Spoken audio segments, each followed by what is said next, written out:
Assalamualaikum warahmatullahi wabarakatuh. Bismillahirrahmanirrahim. Alhamdulillahi rabbil alamin. Wassalatu wassalamu ala asyrafil anbiya'i wal mursalin wa ala alihi wa sahbihi ajma'in. Qala rabbi shrah li sadri wa yassir li amri wahlul 'uqdatam min lisani yafqahu qawli. Amma ba'd. Apa khabar anak pelajar tahun 2 sekalian? Diharapkan semuanya dalam keadaan baik, dalam keadaan sihat walafiat di samping keluarga yang tercinta. InsyaAllah untuk hari ini kita akan sambung sirah tahun 2, iaitu unit 6, penyelesaian masalah pembinaan semula Kaabah. Namun sebelum itu anak-anak pelajar boleh keluarkan buku sirah tahun 2 dan terus buka muka surat 29. InsyaAllah sambil saya baca, saya akan huraikan, diharapkan anak pelajar dapat fokus. Okey, kita tengok perangkat yang pertama. Ketika Nabi Muhammad SAW berumur 35 tahun, kota Mekah dilanda banjir besar.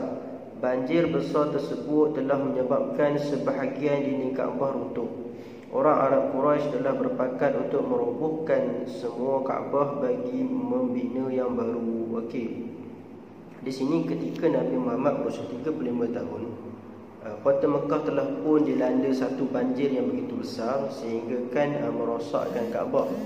Dan masyarakat Arab pada ketika itu, masyarakat Arab Quraisy pada ketika itu berpakat untuk meruntuhkan semua Kaabah itu, keseluruhan Kaabah itu, walaupun Kaabah itu bukanlah rosak keseluruhannya, namun mereka berpakat untuk meruntuhkan semua sekali dan membina Kaabah yang baru. Okey, kita tengok perangkat yang seterusnya, perangkat yang kedua. Pembinaan tersebut melibatkan pembesar-pembesar Quraisy, iaitu Abbas dan Rasulullah SAW sendiri. Pembinaan itu diketuai oleh Baqum, seorang tukang kayu berbangsa Rom.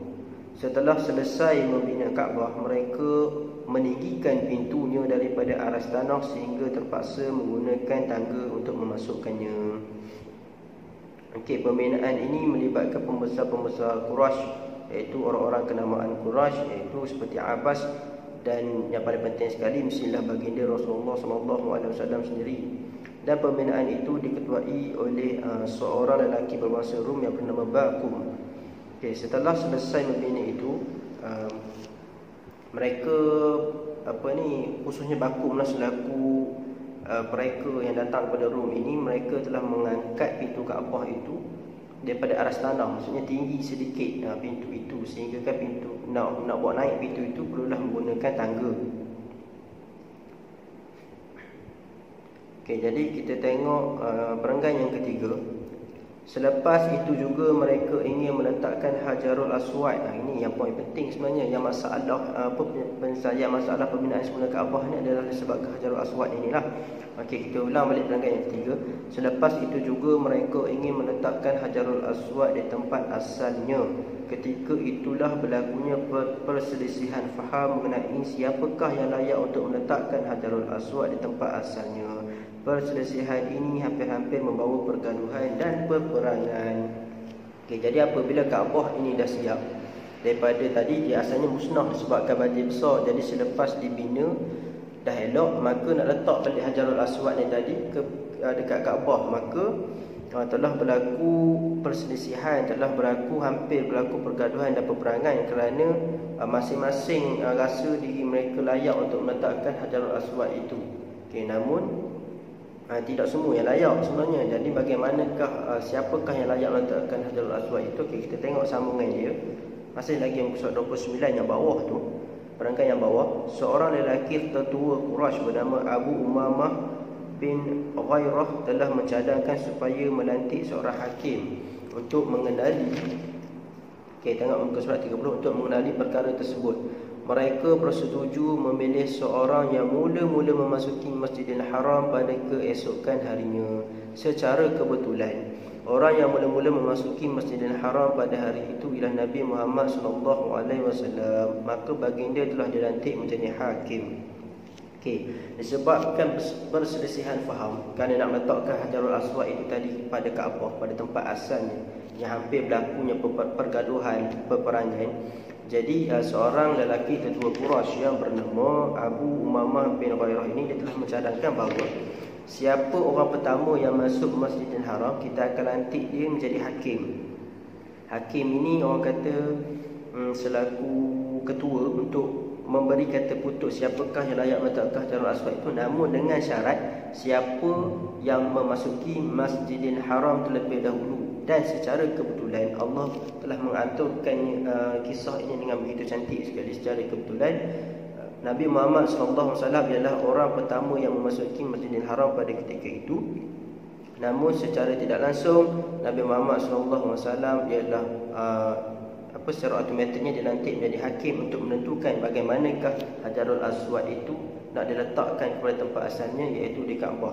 Okay, namun sebelum saya pergi kepada cara Nabi Muhammad SAW menghakimi perselisihan itu ialah kepada anak-anak pelajar, dalam buku ni tak ada image dan saya pun tak sempat nak print out image untuk tunjuk. Jadi anak-anak pelajar boleh minta dengan ibu ayah masing-masing untuk Google image Hajarul Aswad dan akan keluar bagaimanakah rupa bentuk Hajarul Aswad itu yang menjadi rebutan orang Arab Quraisy pada ketika itu untuk diletakkan pada Kaabah. Okey, maksudnya boleh tengok rupa Hajarul Aswad itu. Okey, namun sebelum itu saya terangkanlah Hajarul Aswad itu dalam bahasa Arab, namun kalau dalam bahasa Melayu mungkin boleh jadi Hajarul Aswad batu hitam. Okey, batu hitam lah senang cerita maksud dia. Kerana memang batu itu berwarna hitam. Okey, dan terletaknya di Kaabah. Okey, jadi kita sambung muka surat 30 yang bawah sekali itu. Cara Nabi Muhammad SAW menghakimi perselisihan itu ialah yang pertama, Nabi Muhammad SAW membentangkan serbannya dan meletakkan Hajarul Aswad di tengah-tengahnya. Okay, Nabi Muhammad SAW ni dia pakai serban. Jadi dia buka serban, dia bentang. Bila bentang dia akan jadi macam kain. Okay, macam ni lah kita try ambil selimut kita try bentangkan, dia akan jadi terbuka luas. Okay, itu step yang pertama yang baginda buat. Tapi baginda buat, Rasulullah buat menggunakan serban yang ada di kepalanya. Okay, yang kedua, semua ketua puak memegang bahagian tepi kain serban tersebut dan mengangkat bersama-sama ke tempat yang disediakan di Kaabah. Okay, selepas Rasulullah bentang serban ni tadi, dia letakkan Hajarul Aswad di atas kain itu, maka Rasulullah ini dia ambil ketua saja setiap puak untuk pegang setiap bucu kain itu. Okay, sebagai contoh, insyaAllah saya akan cuba terang bagi anak-anak faham. Okay, apabila kain itu dibuka, Hajarul Aswad dah ada di atas sini sebagai contoh buku ini. Okay, maka ketua setiap puak yang dipilih bagi dia tadi akan pegang ni setiap bucu ni untuk dibawa kepada Kaabah. Okay, di tengah ini ada Hajarul Aswad. Okay, dan di bawah setiap bucu ini hanya ketua puak saja ke Kaabah untuk diletakkan balik Hajarul Aswad itu. Okay, jadi kita tengok yang ketiga. Selepas serban tadi dibawa, yang dibawa Hajarul Aswad di atas serban tersebut sampailah ke Kaabah, jadi Nabi Muhammad SAW meletakkan sendiri Hajarul Aswad di tempat asalnya. Okey, jadinya daripada Hajarul Aswad tadi duduk di atas serban.